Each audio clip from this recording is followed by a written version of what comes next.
పరిశీలించడానికి ఇక్కడికైతే మరి బల్మూరి వెంకట్ వచ్చారు. అడిగి తెలుసుకుందాము. సార్ ఆఫీసర్స్ తో మాట్లాడారా సార్? ఏంటి అసలు కండిషన్?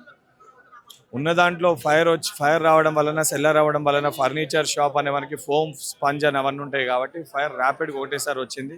అప్పటికి కూడా బిల్డింగ్ పైన మంట వెళ్ళకుండా మొత్తం కూడా ఫైర్ బ్రిగేడ్ ఇమీడియట్గా అలర్ట్ అయ్యి దాన్ని కంట్రోల్ చేసింది. కానీ సెకండ్ సెల్లార్లో ఉన్న ఫైర్ని హోల్ చేస్తే మళ్ళీ ఇంకా ఫైర్ ఆక్సిజన్ వస్తే ఎక్కువ అవుతున్న ఉద్దేశంతో వాటర్ పెట్టి దాన్ని కంట్రోల్లోకి తెచ్చే ప్రయత్నం చేస్తారు. లోపల 5 to 6 మెంబర్స్ ఉన్నారు. 2 చిన్నపిల్లలు, మహిళ, 2 పురుషులు ఉన్నట్టు తెలుస్తుంది. వాళ్ళు కూడా సురక్షితంగా ప్రాణాలతోటి బయటికి రావాలని చెప్పి ఆ దేవుని ప్రార్థిస్తున్నాం. And all the departments are doing their working hard to rescue.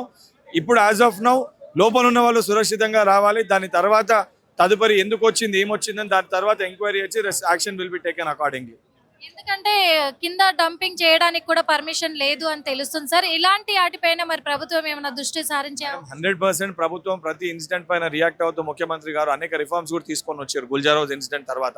అయినప్పటికీ కూడా సోషల్ రెస్పాన్సిబిలిటీగా ఇది ఎప్పటికెళ్ళో ఉన్న షాప్స్, పాత buildings, as a social responsibility మనం కూడా కొన్ని నియమాలు పాటించాలి. పాటించకపోగా రాత్రి తీసుకొని తెచ్చి డంప్ చేస్తే ప్రభుత్వం కానీ అధికారులకు కానీ వాళ్ళకి ఏం తెలుస్తుంది?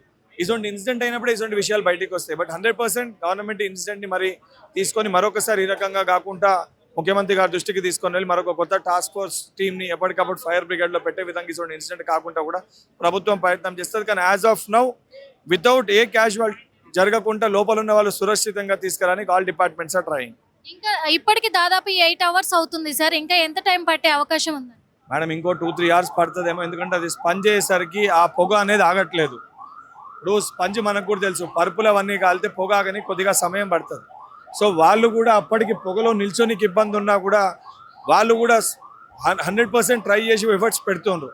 ఇంకో 1-2 hours సిచ్యువేషన్ కంట్రోల్లోకి వస్తుందని చెప్పి భావిస్తున్నాం. ప్రభుత్వం కూడా చర్యలు తీసుకునే అవకాశం ఉంది. ఎందుకంటే ఇప్పటికే చర్యలు చేపడుతున్నప్పటికీ కూడా తెలియకుండా ఎప్పటికప్పుడు రాత్రికి రాత్రి డంపింగ్ చేస్తూ ఉన్నారు.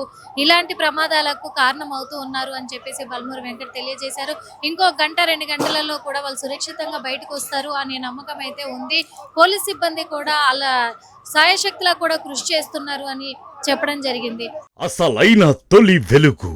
ఫాలో వాట్సాప్ @తొలి వెలుగు official.